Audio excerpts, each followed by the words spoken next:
Today we're going to review our painting skills by making a colorful abstract painting. Abstract means that our painting isn't going to look like anything. It's just going to be a big, exciting painting full of different shapes and lines and colors. So I'm going to start with my paintbrush and I'm going to clean it in the bowl just to make sure that it's clean. Now to get the water off, I'm not going to tap it. I'm going to wipe it on the edge. Now I'm going to choose the color that I want to start with today, and I think I'm going to start with pink. So this type of paint, you have to put a little puddle of water on top to get it to work, and then you gently give it a little swirl with your brush to get the paint started.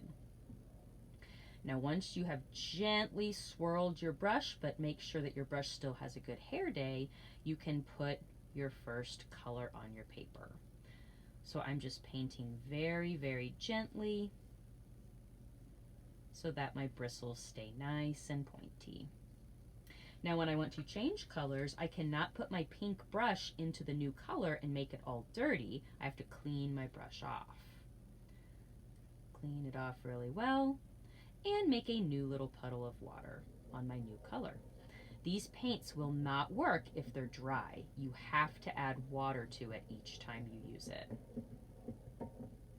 Swirl my color around, and now I'm going to put my next color right next to my first color that I did. Now, if you would like to mix colors a little bit today, that is a great idea, but you have to remember what you know about color mixing.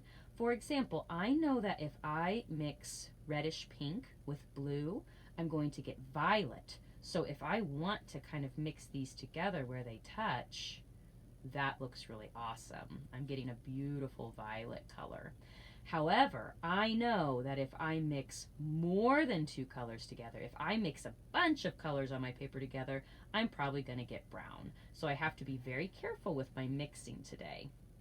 Not mixing too much, just a little bit. And I'm trying to plan ahead and think about my primary colors so that I know what colors I'm going to get before I mix. I'm going to take my new color and fill in another area. And I'm just going to keep on going, filling in my white paper with new splotches of color and mixing just a little bit in a few areas. I'm going to go until my entire paper is full of color.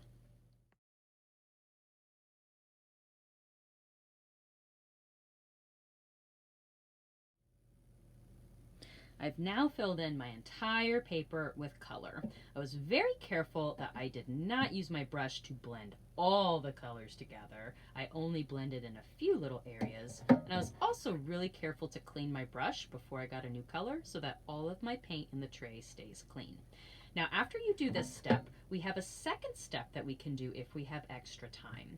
I can choose an area of my paper, like I'm going to choose this yellow area, and I'm going to choose a color that's different from yellow. So I'm going to choose pink. Now, using our pink paint, I can choose to make different line designs on my paper. So for example, on my yellow area, I'm going to paint a zigzag line. Just like that. Now I can move to another color splotch and do a different type of line. I'm going to do this green area and make some dotted lines with blue paint. And I'm just going to keep on going, making different kinds of lines to make my painting look a little bit more interesting.